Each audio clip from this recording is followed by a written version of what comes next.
Agora você ouve uma palavra de vida com o pastor Érico Rodolfo Bussinger.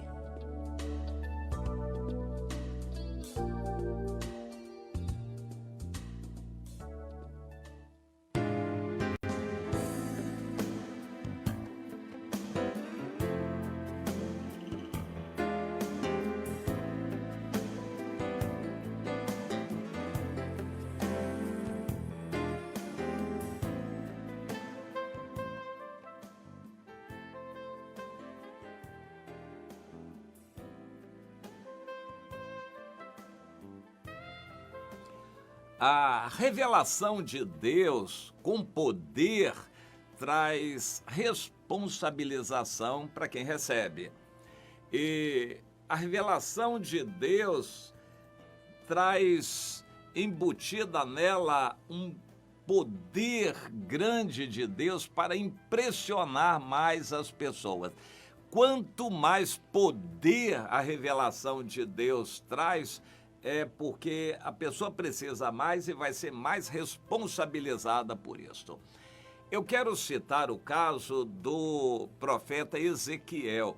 Quando ele viu aquela glória de Deus que vinha, ele tremeu, e quando a glória de Deus se aproximou e ele pôde ver mais de perto, inclusive aquela figura, claro que era estilizada de Deus, porque Deus é espírito, mas ele viu aquela figura no trono, ele caiu de quatro, ele caiu, não conseguiu ficar de pé. A glória de Deus, aquela Shekinah era tamanha que o poder de Deus se revelou e ele caiu rosto em terra. Deus teve que levantá-lo para ele poder ter fôlego e ouvir o que Deus tinha para falar. A revelação de Deus foi muito forte para o Ezequiel, porque ele teria um ministério difícil, profetizar para quem não queria ouvir, dizer o contrário do que as pessoas estavam pensando. Seria um ministério dificílimo, por isso Deus se revelou a ele com grande poder. A mesma coisa aconteceu com o profeta Elias. Ele teve uma manifestação de poder muito grande de Deus na vida dele, porque ele teria que enfrentar um povo hostil, que estava longe de Deus e odiando a Deus. O João apóstolo, no Apocalipse, teve aquela mesma visão do Ezequiel, poderosa, grandiosa, porque ele precisava escrever com fidelidade o livro do Apocalipse. Ele não podia falhar, não podia aliviar as palavras, tinha que dizer a verdade. E assim, nós vemos na Bíblia muitas manifestações da Shekinah de Deus, a glória de Deus que apavorou Davi, inclusive Salomão. Mas eu quero me referir agora à manifestação de Deus no Sinai, que é lembrada no livro de Hebreus como aquela glória tremenda em fogo, que todos que viram ficaram apavorados e se prostraram. Inclusive, os israelitas pediram que Deus não se manifestasse mais daquela maneira, porque trazia muito medo. Imagine você, numa cidade, tudo aparentemente correndo normal, de repente o céu fecha, escurece, vento forte, e vem aquele poder, aquele fogo do céu descendo sobre os montes, por exemplo, sobre a gávea, o pão de açúcar, o corcovado, aquele poder de Deus descendo com fogo terrível e um terremoto, o Rio de Janeiro sacudindo. Imagina o que as pessoas não vão pensar e sentir naquela hora. E aí vem aquele barulho do céu ensurdecedor, um clangor de trombeta, um barulho muito forte. Imagine o que as pessoas vão sentir. Pois é, foi assim que Deus se manifestou no Sinai. O Monte Sinai, lá na Arábia, foi assim que Deus se manifestou e o povo tremeu e foi pedir a Moisés: Moisés, converse com Deus e diga para ele não aparecer mais assim, porque a gente, de repente, a gente se apavora. E ele diga para você o que ele quer, escreva e nós vamos cumprir. Foi o que Moisés fez. levou a Deus, foi o que Deus atendeu e a lei existe escrita só por causa disto. Deus não queria inicialmente uma lei escrita, ele seria a lei.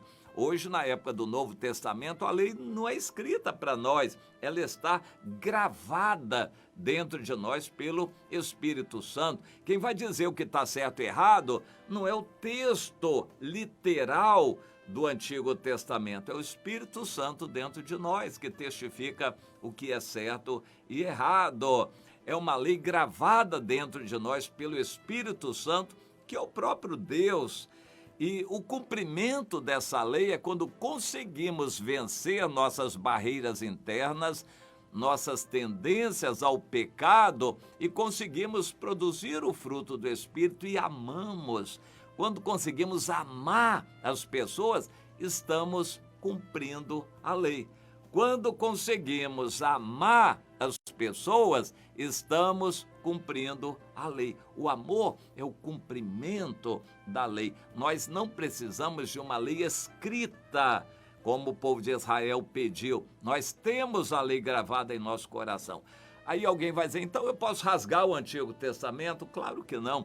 Tudo que está escrito foi escrito para o nosso proveito. A gente lê, entende, interpreta e aplica na nossa vida. E como Deus diz em Hebreus, tudo foi escrito como sombra. Então nós vamos entender o porquê de tudo que foi escrito para aplicarmos na nossa vida hoje. Tudo é proveitoso, toda a Escritura é útil e proveitosa. E eu quero ler agora em Deuteronômio, no capítulo 4, Deus, através de Moisés, fazendo o povo de Israel se lembrar. Essa palavra, lembrar-se, é muito importante no livro de Deuteronômio. Que vocês se lembrem do que Deus fez. A vida cristã precisa de muitos memoriais. A ceia do Senhor é um desses memoriais. Mas nós precisamos parar muitas vezes em oração e lembrarmos o passado, inclusive para corrigirmos alguma atitude que ficou pendente no passado, confessarmos algum pecado que ficou escondido no passado. Precisamos nos lembrar do que aconteceu, inclusive das manifestações poderosas do Senhor na nossa vida. Deus tem manifestações poderosas sobre nós. Então, aqui o próprio Deus fala no livro de Deuteronômio, no capítulo 4, eu quero ler a partir do versículo 11. Naquela ocasião, no Monte Sinai, vós chegastes e vos pusestes ao pé do monte. O monte ardia em fogo até ao meio dos céus. As chamas iam muito altas e havia trevas e nuvens e escuridão. Imagina aquele quadro. Então o Senhor vos falou do meio do fogo. A voz das palavras ouvistes, porém além da voz não vistes aparência nenhuma. Deus nos manifestou na forma de um animal, de um cavalo, de um bicho, de um lobisomem, de nada, de um anjo. Deus não se manifestou na forma nenhuma. Deus é espírito e queria que o seu povo entendesse isto. E o Senhor diz, assim, dessa maneira, ele vos anunciou a sua aliança, que vos prescreveu os 10 mandamentos e os escreveu em 2 tábuas de pedra. Também o Senhor me ordenou ao mesmo tempo que vos ensinasse estatutos e juízos, para que os cumprisseis na terra a qual passais a possuir. Guardai, pois, cuidadosamente a vossa alma, pois aparência nenhuma vistes no dia em que o Senhor vosso Deus vos falou em Horebe, no meio do fogo, para que não vos corrompais e vos façais alguma imagem. Bem, o texto continua aqui em Deuteronômio, no capítulo 4, com a exortação de Deus quanto a coisas visíveis, qualquer imagem. Isso é exatamente o problema em nossos dias, quando você compra uma televisão imensa de um montão de polegadas, com aquela imagem perfeita para botar na sua sala, você está querendo o quê? Ver imagem. Seja do que for, da natureza.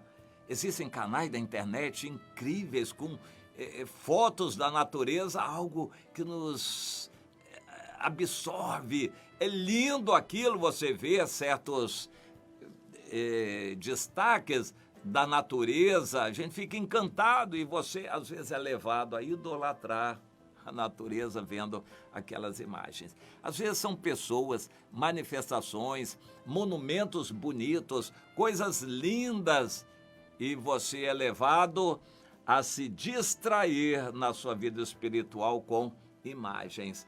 Eu acredito que o cristão deve passar muito mais tempo de olhos fechados, olhos humanos fechados, do que abertos. Quando a gente está de olhos abertos, somos facilmente levados a ver imagens. Podemos ficar com raiva do que vemos, podemos ficar apaixonados pelo que vemos. Não é assim que Jesus mandou a gente, homens, tomar cuidado com os olhos, a concupiscência dos olhos, quando a gente vê, dependendo inclusive da nossa situação no casamento, como nós estamos, quando a gente vê uma mulher encantadora com aquele corpo exibindo e mostrando, o homem sabe o estrago que isso faz. Uma mulher tem olhos de concupiscência, por exemplo, no shopping center, e ali ela fica maravilhada com tudo aquilo que ela vê. Pois é, os nossos olhos abertos às vezes nos levam muito a pecar. Por isso Jesus disse, olha, se o seu olho te leva a pecar, melhor você cegar os olhos e não olhar, arranca seus olhos, não veja mais com os olhos humanos, para você poder enxergar melhor com os olhos espirituais. Deus quer nos mostrar aqui que Deus não é imagem. A natureza foi feita para beleza, sim. A gente deve olhar a natureza e glorificar ao Deus que criou a natureza, e não nos distrairmos com a natureza.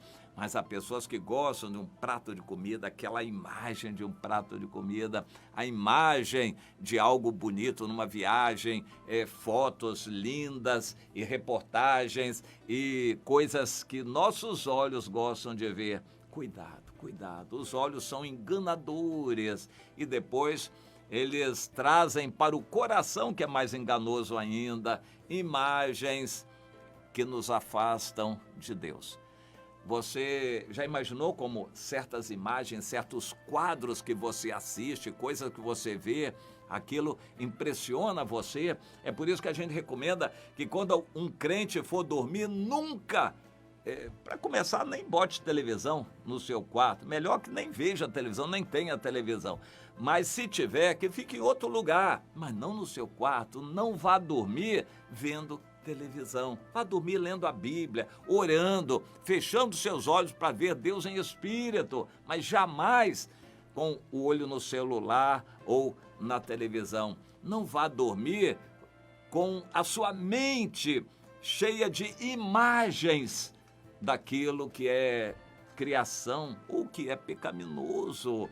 É deturpação, não é criação, é deturpação daquilo que Deus criou. Então, comece a cuidar de seus olhos. Os olhos são a lâmpada do corpo. E desde aqui, em Deuteronômio, no capítulo 4, Deus está exortando o seu povo para não fazer imagem de nada, não ficar admirando imagem, idolatrando imagem nenhuma. Às vezes você não idolatra um santo, uma imagem de uma figura humana, um santo, mas idolatra uma coisa que você tem em casa, o seu carro, uma moto bonita, você idolatra sua casa e coisas que você tem dentro de casa, objetos de estimação, você idolatra filhos e netos. Cuidado com aquilo que está diante de seus olhos para não distrair você do Senhor. O Senhor nós vemos em espírito e não com olhos humanos. Então é sempre bom a gente fechar os olhos para poder ver melhor o Senhor. Você tem essa experiência? Visões espirituais, quando você fecha os olhos, fica adorando a Deus, contemplando o Senhor, você tem visões de Deus? Pois é, cuidado com o que os seus olhos veem. E Deus sai pelo capítulo 4 adiante de Deuteronômio, exortando o seu povo e dizendo que o castigo Seria terrível se o seu povo fixasse os olhos em imagens, quaisquer que fossem, e se afastasse do Senhor. O povo seria punido, castigado e, por fim, espalhado.